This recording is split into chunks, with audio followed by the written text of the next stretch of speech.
क्या कहा तूने बहू? तू मेरी बेटी की सेवा नहीं करेगी? तेरा दिमाग खराब हो गया है।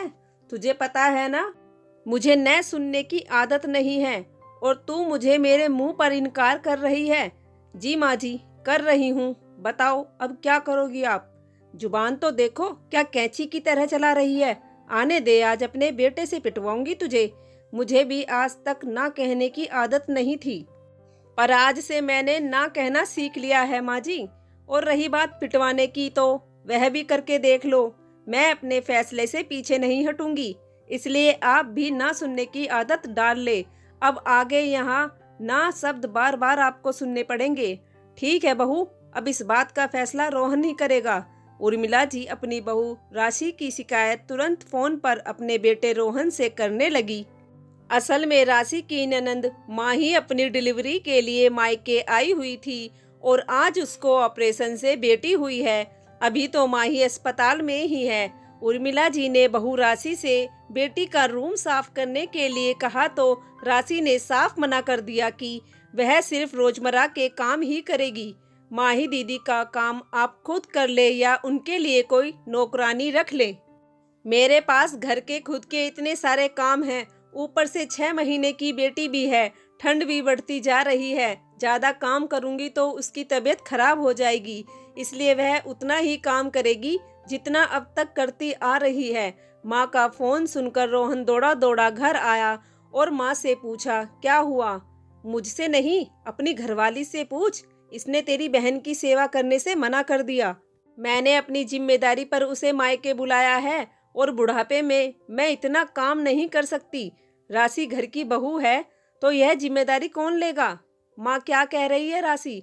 रोहन गुस्से में राशि को घूरता हुआ बोला, जी हाँ सही कह रही है। मैं दीदी की सेवा तो नहीं करूंगी।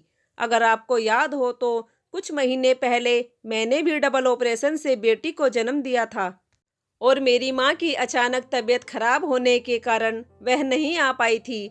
तब माँ जी और आपकी बहन ने मेरी सेवा करने से इनकार कर दिया था, यह कहकर कि इतना काम हमारे बस का नहीं है और कौन सा तुमने बेटा जना है जो तुम्हारे नखरे उठाए जाए, और जिसकी माँ को उसकी परवाह नहीं तो हम क्यों करें? सांस तो फिर भी सांस है। दीदी और माँ जी ने जरा भी मुझ पर रहम नहीं दिखाया। आप भूल गए उस वक्त आप भी कितने परेशान थे। आपको अपने ऑफिस से छुट्टी करनी पड़ी थी और तो और घर के कामों से बचने के लिए माँ जी और दीदी मामा जी के यहाँ शादी में चले गए थे। फिर मेरी माँ अपनी बीमारी भूल मेरी परेशानी देख तुरंत यहाँ आ गई और जब डिलीवरी से पहले मैंने मायके जाने की इच्छा जताई, तुम्हारी माँ ने यह कहकर मना कर दिया कि हम अपनी बहू को ऐसे मायके में नहीं भेजेंगे, वरना लोग कहेंगे कि सेवा करने के लिए बहू को मायके भेज दिया। लेकिन वह अलग बात है कि सेवा करेंगे नहीं, क्योंकि मैंने बेटी जनी थी। तो अब ननन जी ने भी बेटी ही जनी है, तो उनके भी नखरे क्या उठाना, और अगर उठाना है तो फिर सासू माँ ही उठाएगी अपनी बेटी के नखरे, जैसे मेरी माँ ने मेरे उठाया था। मैं फिर से सबके सामने कहती हूँ, इस बार मैं नंद जी की सेवा नहीं करूँगी, भले ही आप मुझे घर से ही क्यों ना निकाल दे। इतना कहकर राशि वहां से चली गई। बहू का रौद्र रूप देख उर्मिला जी घबरा गई। वह समझ गई थी कि इस बार राशि की ना को कोई हाँ में नहीं बदल सकता। उर्मिला जी खड़ी खड़ी सब कुछ चुपचाप सुन रही थी, क्योंकि उनके पास बोलने के लिए कोई शब्द ही नहीं बचा था।